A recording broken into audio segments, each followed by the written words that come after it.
হেমাটাইটে পাই লোহা, copper গ্ল্যান্সে তামারে, বক্সাইটে aluminium আর zinc ব্লেন্ডে দস্তা, আকরিক থেকে ধাতু নিষ্কাশন সোজা আর সস্তা। স্যার এটা কি? পাথরটা সবুজ কেন? এটা তামার একটি আকরিক। মানে এর ভেতরে তামা আছে?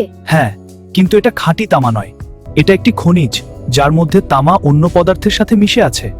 অন্য পদার্থ মানে? যেমন অনেক তামার খনিজে থাকে তামা আর সালফার, অর্থাৎ এটা একটি যৌগিক পদার্থ। বেশিরভাগ ধাতু প্রকৃতিতে খাঁটি বা মৌল অবস্থায় পাওয়া যায় না, তারা খনিজ বা যৌগ অবস্থায় থাকে।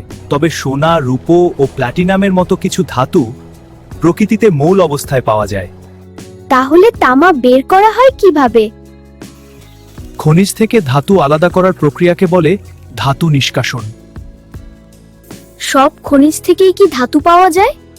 না, যে খনিজ থেকে সহজে ও লাভজনকভাবে ধাতু পাওয়া যায় তাকে বলে আকরিক। ভিন্ন ধাতুর ভিন্ন ভিন্ন আকরিক থাকে, যেমন তামার একটি আকরিক হলো কপার গ্লাস, এটি তামা ও সালফারযুক্ত খনিজ। আবার লোহার প্রধান আকরিকটি হলো হেমাটাইট, যা লোহা ও অক্সিজেনের একটি যৌগ। আর অ্যালুমিনিয়ামের প্রধান আকরিকটি হলো বক্সাইট, এটি অ্যালুমিনিয়াম ও অক্সিজেনের যৌগ। এছাড়াও দস্তার আকরিক হলো জিঙ্ক ব্লেড, যা দস্তা বা জিঙ্ক ও সালফারের যৌগ। চলো একটা ছড়া দিয়ে মনে রাখি। খনিজ পদার্থ লুকিয়ে মাটির গভীরে, যৌগ রূপে ধাতু থাকে খনিজের ভিতরে। হেমাটাইটে পাই লোহা, কপার গ্ল্যান্সে তামারে, বক্সাইটে অ্যালুমিনিয়াম আর জিঙ্ক ব্লেন্ডে দস্তা, আকরিক থেকে ধাতু নিষ্কাশন সোজা আর সস্তা।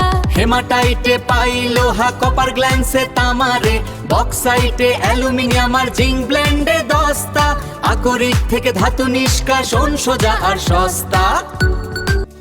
বা দারুণ!